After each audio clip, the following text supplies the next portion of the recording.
Everyone and अस्सलामु अलैकुम। आज का जो हमारा टॉपिक है वो है जॉइंट प्रोबेबिलिटी डिस्ट्रीब्यूशन। और जॉइंट प्रोबेबिलिटी डिस्ट्रीब्यूशन में हम साथ साथ मार्जिनल प्रोबेबिलिटी फंक्शन को और कंडीशनल प्रोबेबिलिटी फंक्शन को भी देखेंगे, क्योंकि हमारे पास दो वेरिएबल्स होते हैं, कॉन्टिन्यूस वेरिएबल केस और डिस्क्रीट वेरिएबल केस। तो हम इस क्वेश्चन में फ़िलहाल डिस्क्रीट वेरिएबल केस को डिस्कस करेंगे। अब सबसे पहला, क्योंकि हमारा टॉपिक है जॉइंट प्रोबेबिलिटी फंक्शन, तो जॉइंट पीडी का मतलब है जॉइंट प्रोबेबिलिटी डिस्ट्रीब्यूशन या जॉइंट प्रोबेबिलिटी फंक्शन। क्या होता है? It is the probability function of more than one variable. यानी अगर एक वेरिएबल से ज़्यादा वेरिएबल्स हों और उनकी प्रोबेबिलिटी फंक्शन, उनका प्रोबेबिलिटी फंक्शन बनाया जाए तो वो जॉइंट प्रोबेबिलिटी फंक्शन कहलाएगा या जॉइंट प्रोबेबिलिटी डिस्ट्रीब्यूशन होगी। ठीक है। For two variables it is written as F of x Y. दो वेरिएबल्स के लिए जॉइंट प्रोबेबिलिटी फंक्शन को हम लिखेंगे एफ ऑफ एक्स वाई, और थ्री वेरिएबल्स के लिए अगर हम लिखेंगे तो वो हम लिखेंगे F of x Y Z. Marginal probability function क्या है? ये है marginal probability function of x variable. इसमें आपने ये देखे कि G of X I is equal to summation J F of X I comma Y J. यहाँ पे अब जो चीज़ समझने वाली है वो क्या है कि x की मार्जिनल प्रोबेबिलिटी है। जी ऑफ x का मतलब है कि x की मार्जिनल प्रोबेबिलिटी। लेकिन जब आप इस फंक्शन को देखते हैं, जॉइंट प्रोबेबिलिटी फंक्शन को देखते हैं और साथ समेशन देखते हैं, तो समेशन में i यूज़ नहीं हो रहा, बल्कि क्या यूज़ हो रहा है? j यूज़ हो रहा है। तो ये j जो है बेसिकली किस से रिलेट कर रहा है? y वेरिएबल से रिलेट कर रहा है। यानी इसका मतलब ये हुआ कि समेशन का मतलब क्या होता है? सम करना। तो सम जो है वो y का होगा, x का सम नहीं होगा। यानी x की वैल्यू जो भी होगी, x अगर 1 है तो 1 ही रहेगा थ्रू आउट, x अगर 2 लिया गया तो 2 ही रहेगा थ्रू आउट। यानी x की वैल्यू फिक्स रहेगी और y की वैल्यू वो चेंज होगी, y की वैल्यूज जो हैं चेंज होगी, उनका सम बेसिकली होगा। तो y0, y1, y2, y3 up to जितनी वैल्यूज इसकी पॉसिबल होंगी वो आएंगी।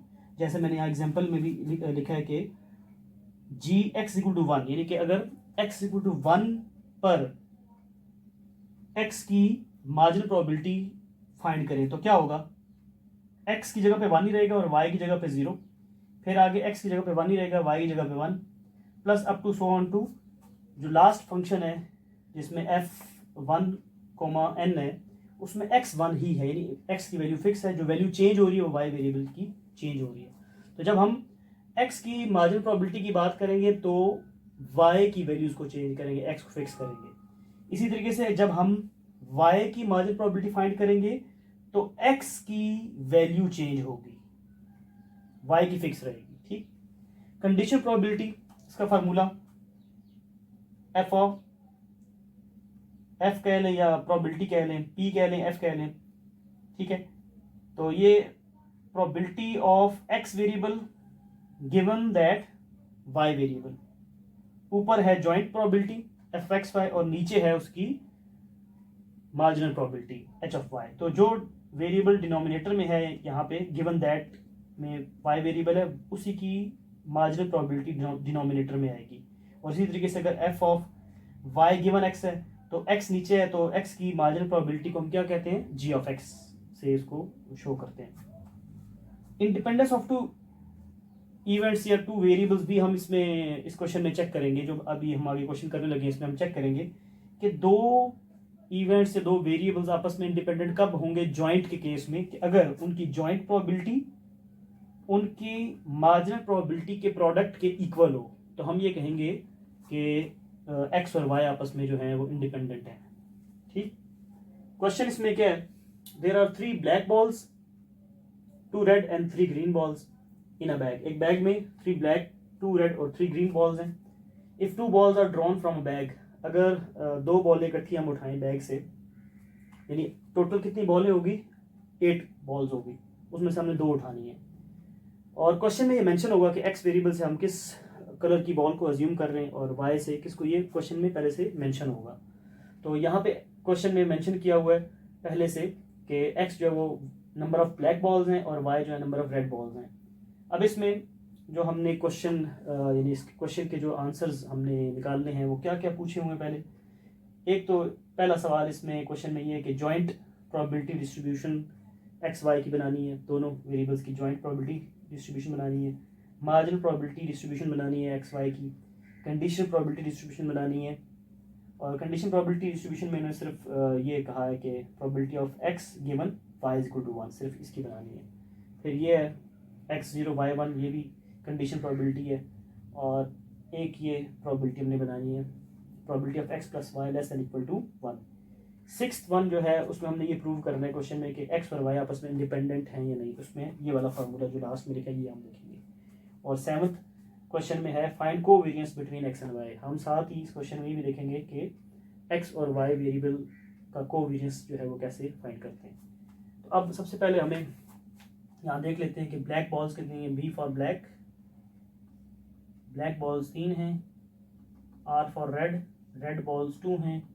जी फॉर ग्रीन, ग्रीन बॉल्स 3 हैं। T for total, total balls कितनी होगी 8 होगी। ठीक है, हमने कितनी बॉल्स उठानी है 2 बॉल्स उठानी है। तो एन एफ एस से मुराद यहाँ पे ये है कि number of elements in sample space या टोटल पॉसिबल आउटकम्स क्या होंगे जिसमें से हम रेड और ब्लैक को ऑब्जर्व करेंगे। वो हैं टोटल बॉल्स में से कितनी बॉलें उठाई गई हैं 8C2, 8C2 है और ये आएगा 28। कैलकुलेटर पे जब इसको आप सॉल्व करेंगे तो इसका आंसर क्या आएगा 28।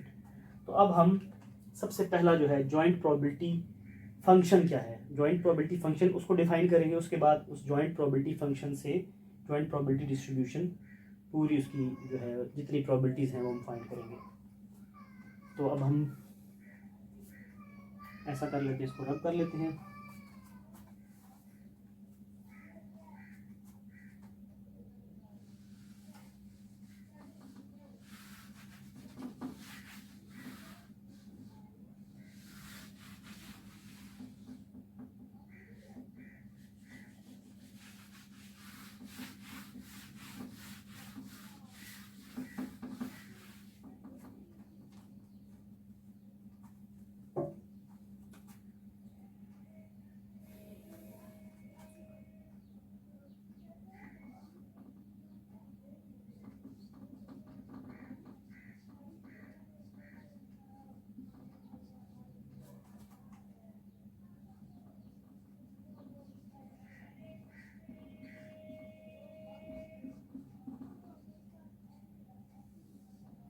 जॉइंट प्रोबेबिलिटी फंक्शन क्या है यहाँ पे, एफ ऑफ एक्स वाई है और एक्स से हमने किसको शो किया हुआ है नंबर ऑफ ब्लैक बॉल्स को। तो एक्स ब्लैक बॉल्स कितनी हैं 3 है, 3CX। और वाई से किसको शो किया गया number of red balls, red balls कितनी है 2 multiplied by 2CY multiplied by तीसरी एक बॉल रह जाती है जो बेसिकली यानी हमारे एक्सपेरिमेंट में इन्वॉल्व तो होगी लेकिन उसमें हम इंटरेस्टेड नहीं है, वो ग्रीन बॉल है। तो ग्रीन बॉल्स कितनी है 3 है।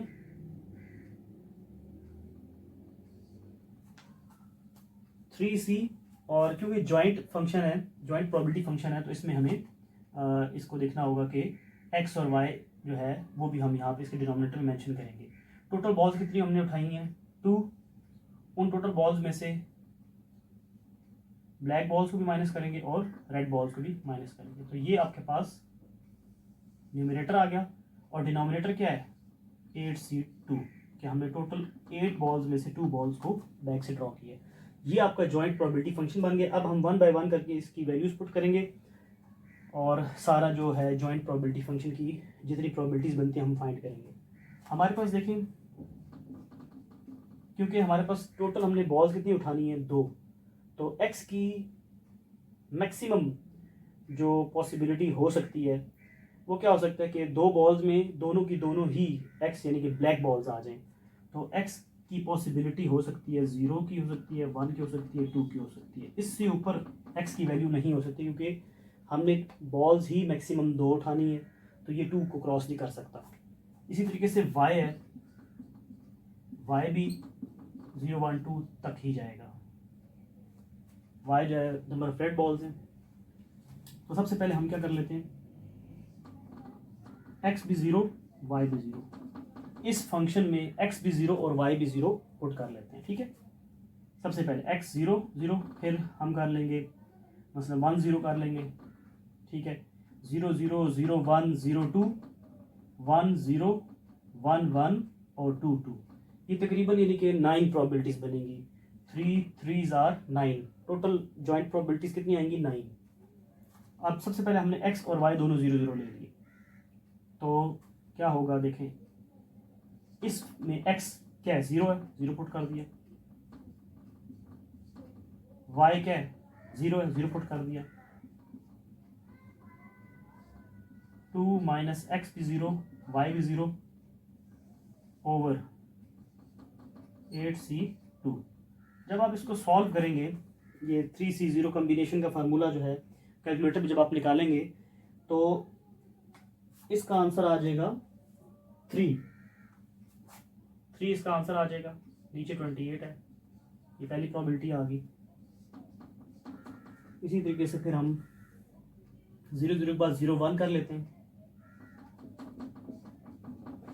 ठीक है, 0 0 0 1 0 2, फिर 1 से 0 0 0 1 0 2, फिर 1 0 1 1 और 1 2, 1 0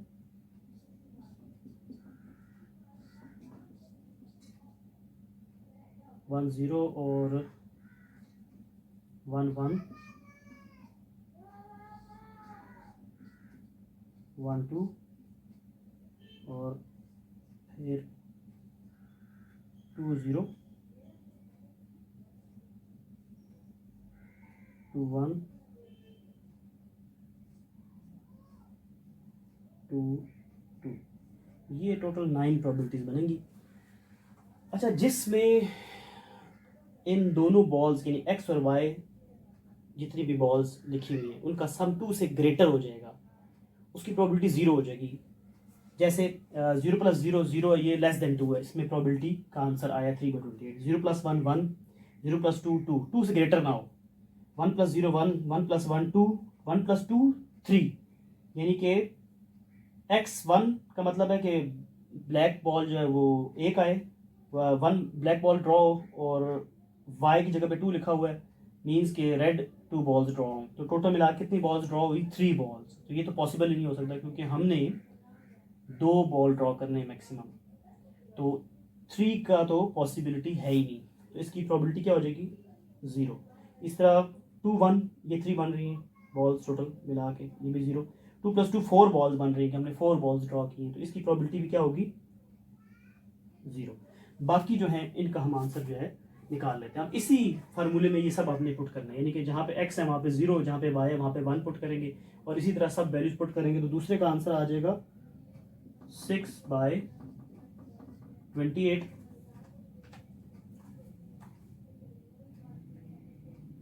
और इसी तरीके से 0 2 वाले का आ जाएगा 1/28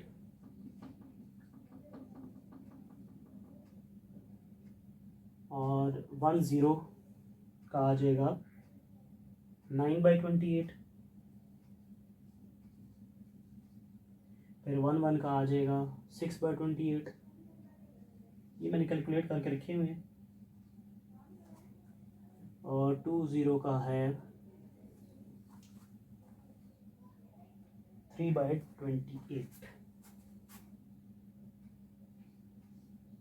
ये सारी आपकी जो पहला सवाल था joint probability distribution of x and y, ये सारा जॉइंट प्रोबेबिलिटीज आ गई 9 की 9। अब हम आगे जो है सेकंड क्वेश्चन करने की कोशिश करते हैं, और वो हम कहाँ पे करें,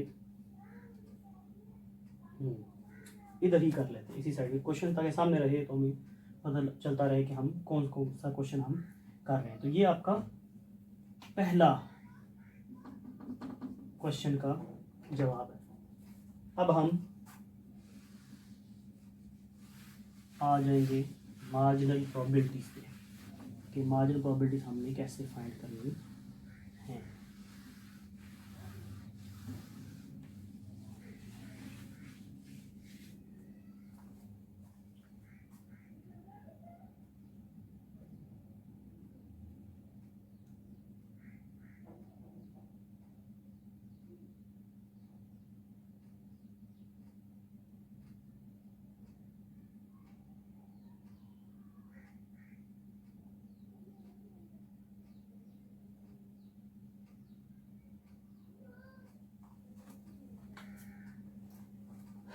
हम ये जो जॉइंट प्रोबेबिलिटीज़ हमने लिखी थी, इनको हम एक ही टेबल में इकट्ठा करके लिख सकते हैं।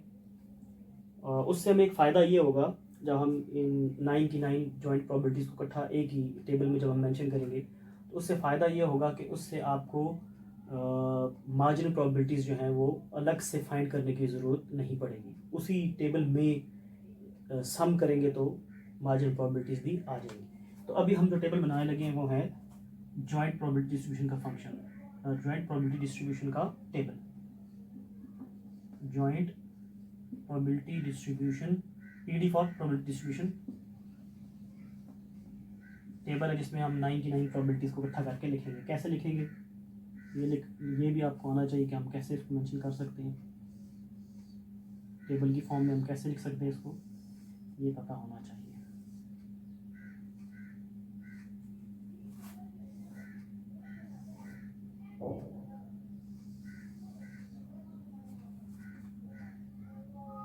y वेरिएबल, x वेरिएबल, यहाँ इसकी वैल्यूज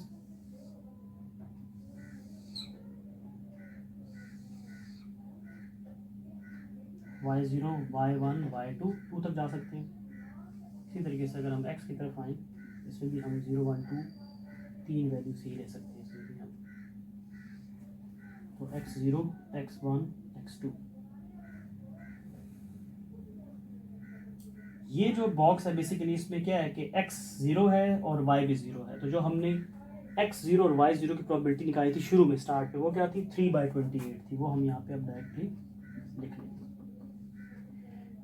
इस बॉक्स का मतलब है कि इसमें x की वैल्यू 0 है और y की वैल्यू 1 है। तो ये वैल्यू आपकी क्या आई थी 1/28। ठीक है, फिर सॉरी ये आई थी 6/28 आई थी। ये क्या आई थी 6/28। और x0, y2 ये प्रॉपर्टी आपकी आई थी 1/28। ठीक हो गया। फिर आपकी 10 जो थी वो आई थी 9/28 और 11 आपकी आई थी 6/28। 1, 2 आपकी आई थी 0, क्योंकि ये तो 1 + 2 3 बॉल्स है, ये तो पॉसिबल ही नहीं है। 2 + 0 आपकी आई थी 3/28 और ये 3 की प्रोबेबिलिटी 0, 4 बॉल्स की, 2 + 2 4 बॉल्स की प्रोबेबिलिटी भी 0 है। अब ये x की वैल्यूज़ हैं, तो यूँ अगर हम सम करें ऐसे, यानी कि रो वाइज अगर हम फर्स्ट रो को सम करें, सेकंड रो को, थर्ड रो को सम करें, तो इस सम में क्या हो रहा है, x की वैल्यू फिक्स रह रही है और सम किसका हो रहा है y0 प्लस y1 की प्रोबेबिलिटी प्लस y2 की प्रोबेबिलिटी, जिसमें x क्या 0 है, फिक्स है। तो x0 फिक्स करते हुए y0 पे, ठीक है, x को 0 फिक्स करते हुए y0 पे प्रोबेबिलिटी देखी, फिर y1 पे, फिर y2 पे, यानी कि 0, 0, 0, 1, 0, 2। तो उसमें चेंज क्या हो रहा है, y चेंज हो रहा है। तो जब x फिक्स रहे और y चेंज हो, तो इसका मतलब ये होता है कि आप मार्जिनल प्रोबेबिलिटी फाइंड कर रहे हैं x वेरिएबल की, यानी कि ऑपोजिट है। x की फाइंड करनी है तो y को सम करना है, यानी कि रो वाइज जाना है। तो ये आपके पास जो है, यहाँ पे हमने टोटल करना है और ये टोटल जो आपका है, क्योंकि देखिए ये इसका नाम ही मार्जिनल है, मार्जिनल प्रोबेबिलिटी, यानी इसका मतलब ये मार्जिन पे एग्जिस्ट करेगी, टेबल के मार्जिन पे, लास्ट कॉलम में और लास्ट रो में ये एग्जिस्ट करेगी प्रोबेबिलिटी, इसलिए इसको मार्जिनल प्रोबेबिलिटी कहते हैं। तो ये लास्ट कॉलम जो है ये g ऑफ x का, यानी कि मार्जिनल प्रोबेबिलिटी ऑफ x का कॉलम बन रहा है ये। इसमें सिंपल क्या करना है, अपने ऐड करना है, ये बस ये ऐड करना है, 6 + 3 9 + 1 10। और क्योंकि ये प्रोबेबिलिटी है तो x 0 पे, लेकिन इसमें y चेंज हो रहा है, तो हम इसको लिखेंगे क्या g ऑफ 0। ऐड किया ये सब तीनों को, 10/28 हो गया। ठीक है, फिर ये g ऑफ 1 है, ठीक है, ये हो जाएगा 15/28 और ये सिर्फ 3, ये है g ऑफ 2 3/28। 28। अब ये अगर हम कॉलम वाइज सम करें तो ये y की मार्जिनल प्रोबेबिलिटीज बनेगी, यानी कि h ऑफ y आएंगे ये सारी। तो ये है h ऑफ 0, ऐड करें तो 15 बाय 28, इसको ऐड करें 6 + 6 12, ये h ऑफ 1 है 12 बाय, और ये है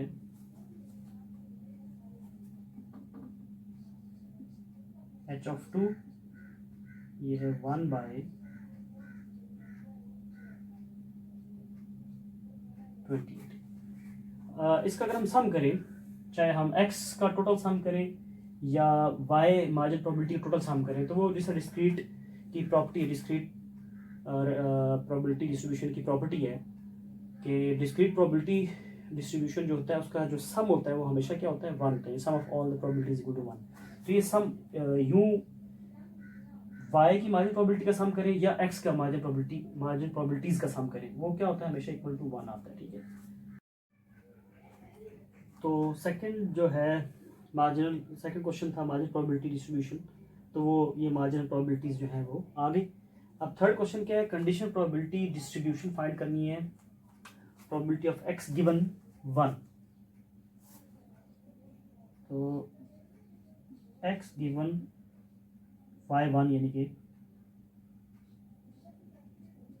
ये अगर इसकी हम प्रोबेबिलिटी लिखें तो हम लिख सकते हैं p लिख लें, f लिख लें, एक ही बात है।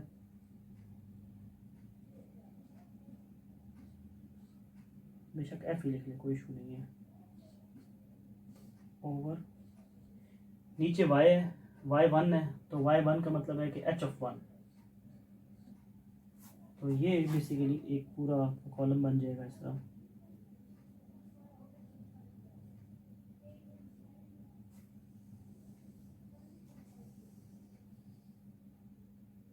एक कॉलम कह लें या रो कह लें, देखें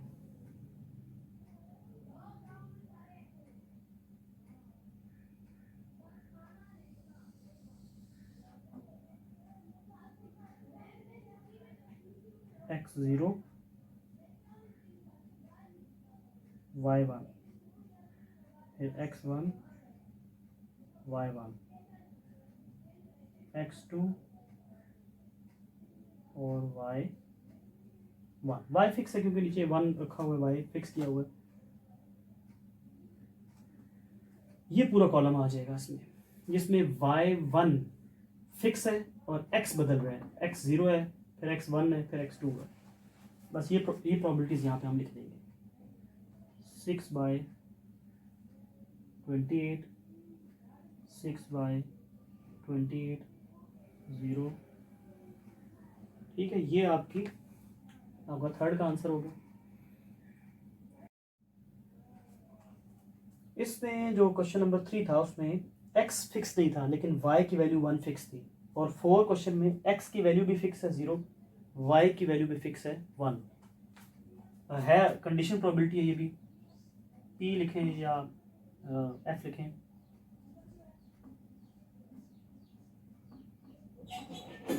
अब इस पे ऊपर आ जाएगी ज्वाइंट प्रोबेबिलिटी x0 और y1, और नीचे आ जाएगी marginal probability y is equal to 1। तो इसकी वैल्यूज पुट कर दें बस। अब देखें x0 और x0 और y1, x0 और y1 6/28 ये बनेगी, ये ऊपर आएगी ज्वाइंट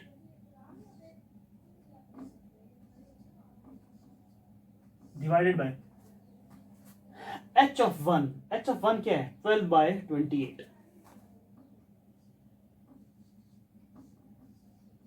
कैंसिल करेंगे और इसका आंसर क्या आ जाएगा, 1/2।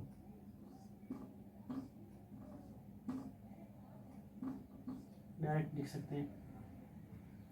फिर 5 है,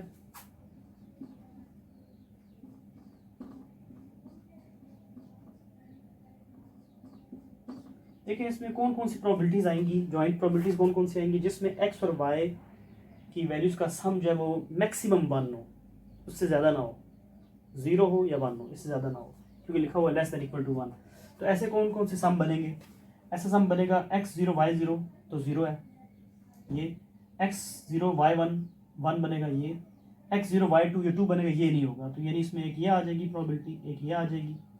फिर x1 y0 टोटल सम क्या हो जाएगा 1, ये भी आ जाएगी। x1 y1 1 + 1 2 ग्रेटर देन 1 होगी, ये भी नहीं आएगी, ये भी नहीं आएगी, और 2 0 में 2 1 बाकी कुछ नहीं आएगा। ये 3 प्रोबेबिलिटीज इसमें आएंगी। कौन कौन सी 3 आएंगी, f(0 0) या p(0 0) plus f(0 1) plus f(1 0), ये बन गया जी आपका 3/28 प्लस 6/28 प्लस 9/28, तो ये फाइनली हो जाएगा आपका 18/28। कैंसलेशन करेंगे तो ये आ जाएगा 2 9 9/14 आ जाएगा इसका। अब आपका है कि are x and y are independent, उसमें जो हमने शुरू में इंडिपेंडेंस का फार्मूला लिखा था वो हम यहाँ पे देखेंगे।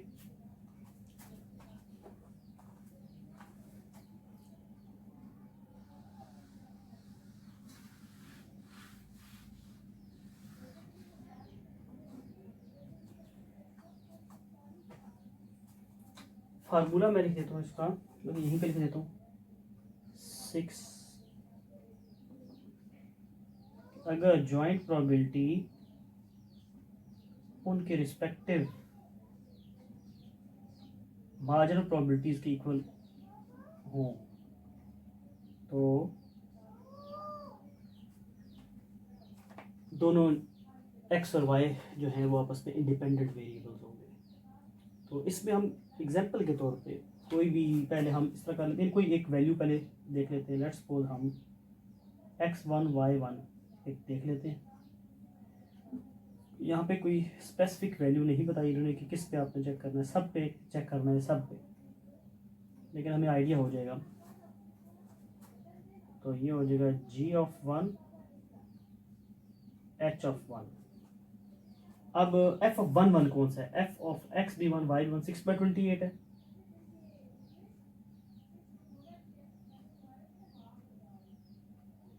और अब इक्वल टू दरम्यान में नहीं डालते हम। g(1) किधर है जी, g(1) 15/28,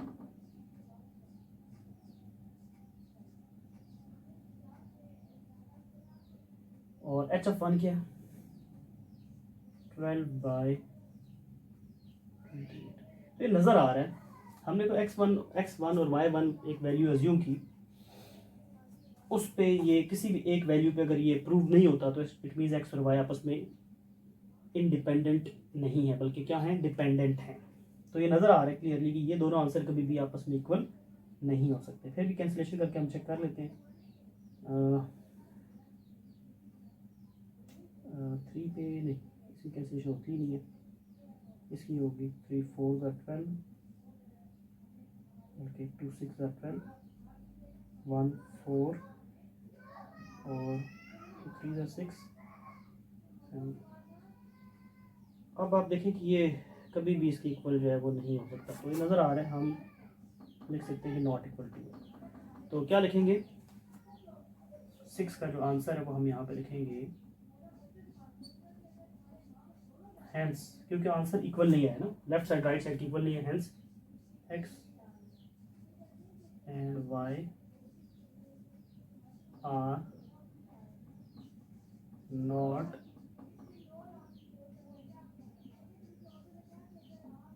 इंडिपेंडेंट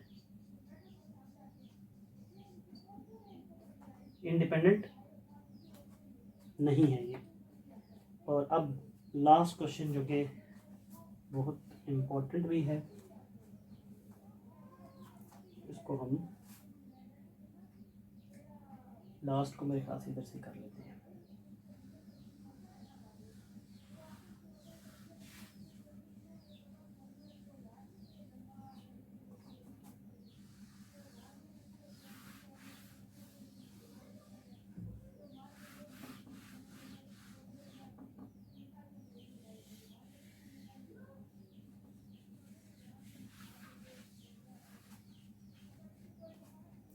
अब हमने एक्स और वाई के दरमियान में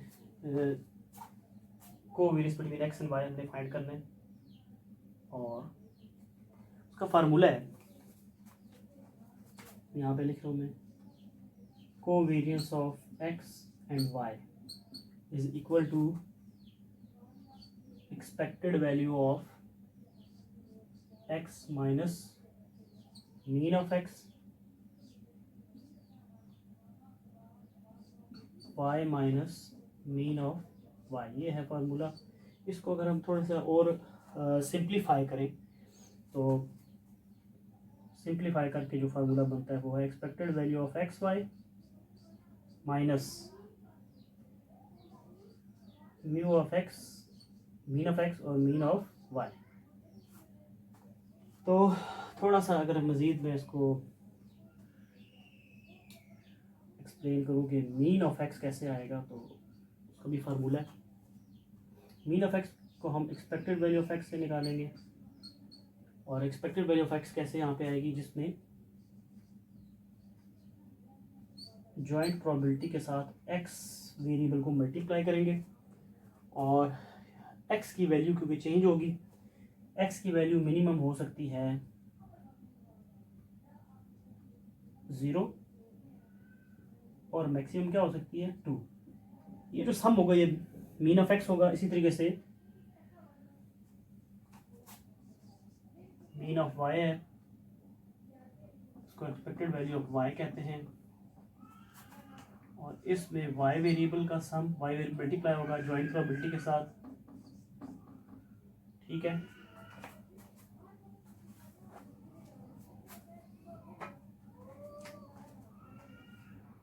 वाई जो है वो 0 से मैक्सिमम कहाँ तक कितना जा सकते 2, क्योंकि हमने 2 बॉल्स ड्रॉ की थी तो मैक्सिमम 2 तक जा सकते। ये मीन ऑफ वाई हो गया, और expected value of x y ये कैसे आएगा, इसमें हमने एक्स वाई दोनों वेरिएबल्स को करना है मल्टीप्लाई,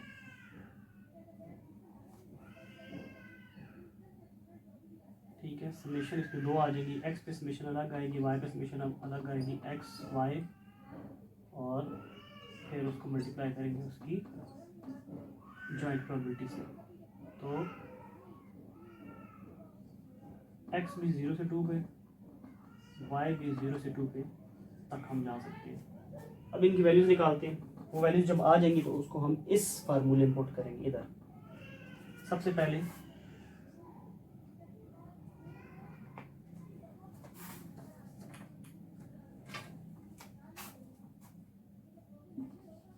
मीन ऑफ एक्स यानी एक्सपेक्टेड वैल्यू ऑफ एक्स, जो हमने यहाँ पे फार्मूला लिखा है, इस फार्मूले को अब थोड़ा सा आप एक्सपैंड करेंगे तो आपको समझ आ जाएगी कि इसमें हमने क्या करना है, कैसे वैल्यूज पुट करनी है। तो देखिए, क्योंकि मैंने बताया कि x की वैल्यू मल्टीप्लाई हो रही है इससे, x0 जॉइंट से, x1 उसकी जॉइंट से, x2 उसके जॉइंट प्रोबेबिलिटी से मल्टीप्लाई होगी। तो देखें इसमें x0 उसका जॉइंट है,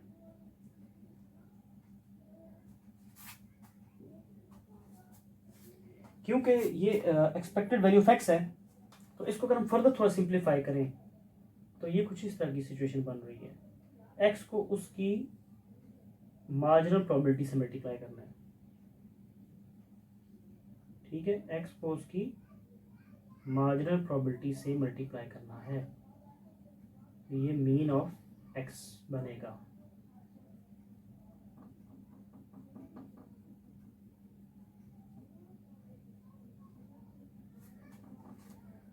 तो देखें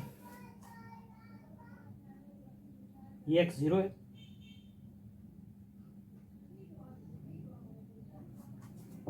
पहले x0 मल्टीप्लाइड बाय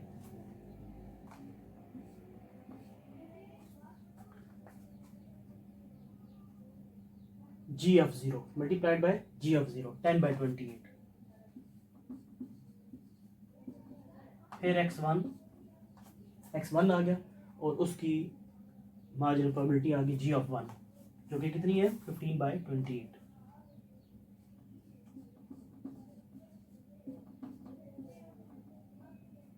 फिर x2 2 तक ही जा सकते, उससे आगे नहीं जा सकते, और उसकी मार्जिनल प्रोबेबिलिटी g(2) जो कि 3/28 है।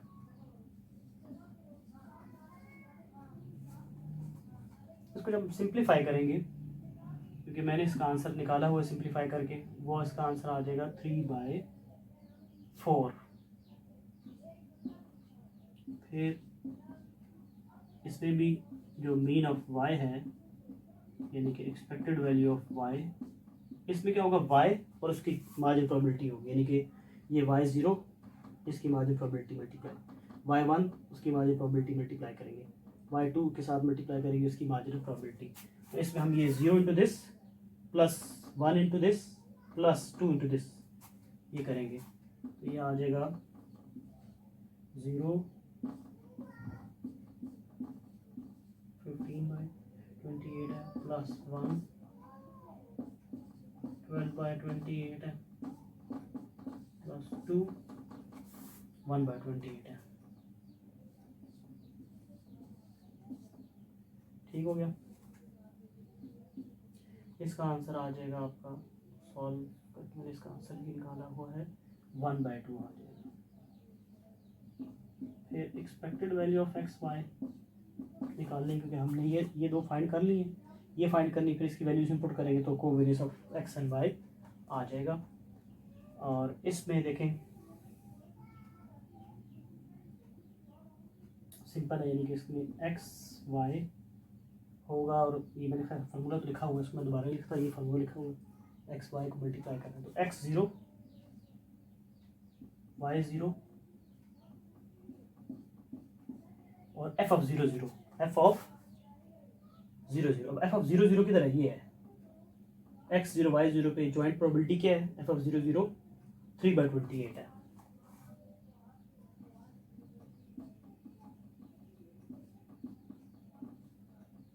फिर 0 1 x0 y1 x0 y1 और उसकी ज्वाइंट प्रोबेबिलिटी 6/28।